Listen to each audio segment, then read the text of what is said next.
भाइयों, अगर आज हम एक नहीं हुए तो कल हम सबकी जमीन छीन ली जाएगी। हम तुम्हारे साथ हैं रामू। तुम्हारी लड़ाई अब सिर्फ तुम्हारी ही नहीं, ये मिट्टी हम सबकी माँ है। हम उसे गिरवी नहीं रखने देंगे।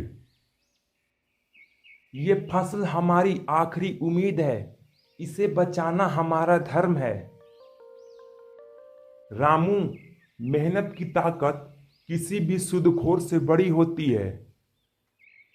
मैं अपना पसीना खून की तरह बहा दूंगा, मगर न्याय जरूर लेकर रहूंगा।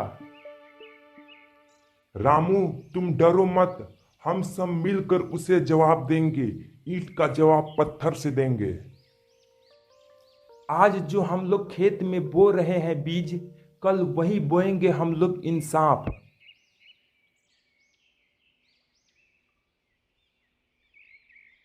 लगता है रामू ने अपनी किस्मत के खिलाफ युद्ध छेड़ दिया है।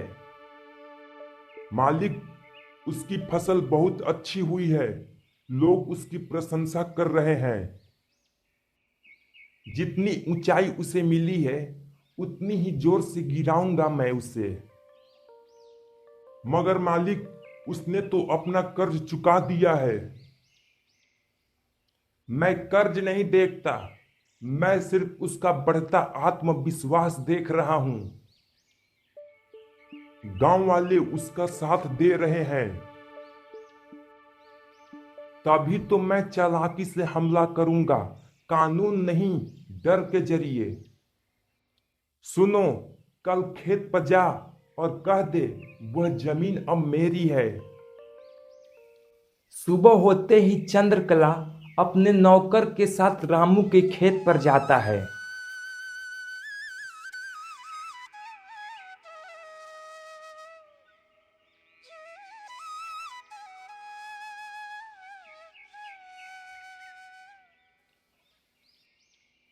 मैं तुम्हारी जमीन वापस ले रहा हूं रामू। तुमने वक्त पर कर्ज नहीं चुकाया। यह झूठ है। मेरे पास रसीद और गवाह दोनों हैं। चंद्रकला, तुम्हारा लालच अब पूरे गांव को चोट पहुंचा रहा है। तुम सब मिल भी जाओ, तब पर भी तुम लोग मुझे हरा नहीं सकते। तुम गलत सोचता है साहूकार। अब जनता डरती नहीं, ललकारती है। साहूकार, तुम सुन लो। ये जमीन तुम्हारी नहीं, ये हमारी गांव की इज्जत है। तेरा हर झूठ अब सच्चाई की आग में जलेगा। पंचायत को बुलाओ, अब फैसला खुले में होगा।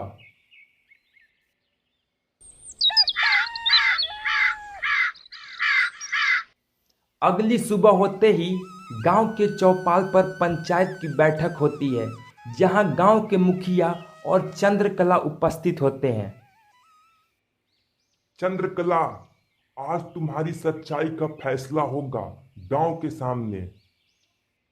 सरपंच साहब, ये रहे कागज और ये है वो दिन जब मैंने हर किस्त चुकाई है।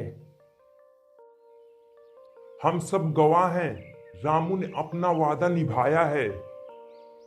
बोलो चंद्रकला, इसके बारे में तुम क्या कहना चाहते हो?